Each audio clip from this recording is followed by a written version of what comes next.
मनसा गांव में एक लोहार रामगोपाल रहता था। उसका एक भरा पूरा परिवार था, जिसका लालन पालन करने के लिए उसे कई बार दिन रात काम करना पड़ता था। रोज की तरह आज भी काम पर जाने से पहले रामगोपाल ने अपनी पत्नी से कहा, अरे शीला, कहाँ हो? जल्दी मेरे खाने का डिब्बा लेकर आ जाओ, मुझे देर हो रही है। पत्नी जब डिब्बा लेकर आई तो रामगोपाल ने कहा, मुझे आज आने में देर हो जाएगी। शायद मैं देर रात को ही आऊं। तुम खाना खाकर सो जाना। इतना कहकर रामगोपाल अपने काम पर निकल गया। काम पर जाने का रास्ता एक जंगल से होकर गुजरता था। वहां जैसे ही रामगोपाल पहुंचा, उसे कुछ आवाज सुनाई दी।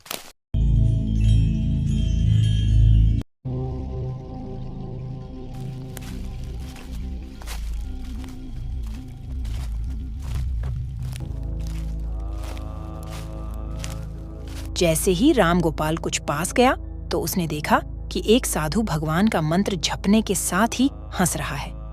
हैरान होकर रामगोपाल ने पूछा, आप ठीक हैं बाबा?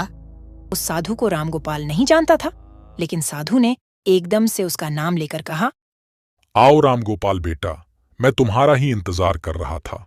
मैं भूखा हूं, मुझे अपने खाने के डिब्बे से कुछ खिला दो। बाबा से अपना नाम सुनकर रामगोपाल हैरान था, लेकिन उसने कोई सवाल नहीं किया और सीधा अपना खाने का डिब्बा निकालकर उन्हें दे दिया। देखते ही देखते बाबा ने रामगोपाल का सारा खाना खा लिया। उसके बाद उस साधु ने कहा, बेटा, मैं तो सारा खाना खा गया, अब तुम क्या खाओगे? मुझे माफ करना बेटा। कोई बात नहीं बाबा, मैं काम के लिए बाजार जा रहा हूं, तो मैं वहीं कुछ खा लूंगा। यह सुनकर उस साधु ने रामगोपाल को खूब आशीर्वाद दिया। बेटा, मैं तुमसे बहुत खुश हूं। ये लो, मेरे तरफ से ये हथौड़ा मैं तुम्हें भेंट करता हूं बेटा। आपका आशीर्वाद काफी है बाबा। मैं इस हथौड़े का क्या करूंगा? इसे आप ही रखिए। ये मामूली हथौड़ा नहीं है, ये जादुई हथौड़ा है जो मेरे गुरु ने मुझे दिया था और अब मैं तुझे दे रहा हूं, क्योंकि तुम्हारा दिल साफ है। इसका इस्तेमाल अच्छे कामों के लिए ही करना और किसी दूसरे के हाथ में इसे कभी मत देना। इतना कहकर वह बाबा वहां से अदृश्य हो गए। रामगोपाल अपने हाथों में हथौड़ा लेकर बाजार काम करने के लिए चला गया।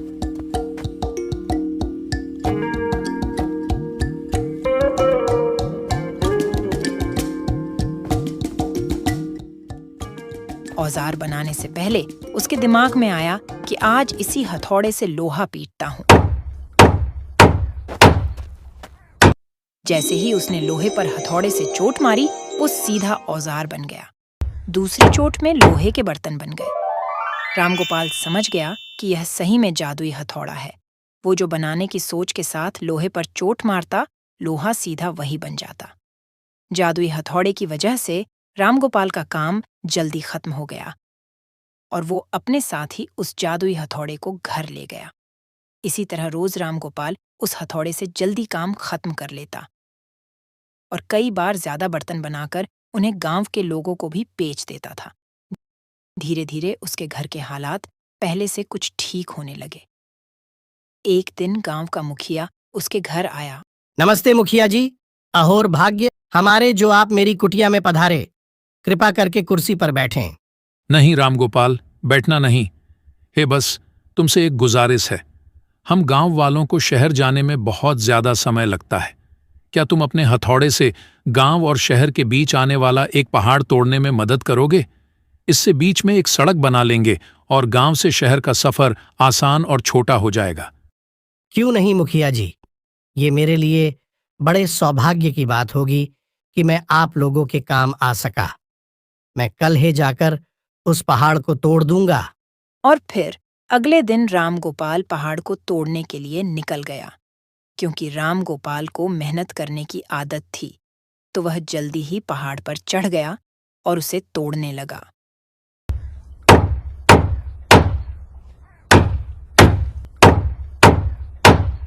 मुखिया की बात सुनकर रामगोपाल ने उस जादुई हथौड़े से उस पहाड़ को तोड़ दिया। यकीन नहीं हो रहा, इस हथौड़े ने इतने बड़े पहाड़ को तोड़ दिया। सच में ये हथौड़ा बहुत बड़ा तोड़ू है। मुखिया और गांव के लोग बहुत खुश हुए और उसे खूब शाबाशी दी। पहाड़ तोड़ने के बाद घर लौटते समय लोहार के मन में हुआ कि इस जादुई हथौड़े से मेरा काम जल्दी हो जाता है, लेकिन कुछ ज्यादा फायदा तो हो नहीं रहा है। इसी सोच में डूबे हुए लोहार घर जाने की जगह दुखी होकर जंगल की तरफ चला गया। उस जंगल में वही साधु बाबा लोहार को दोबारा दिखा।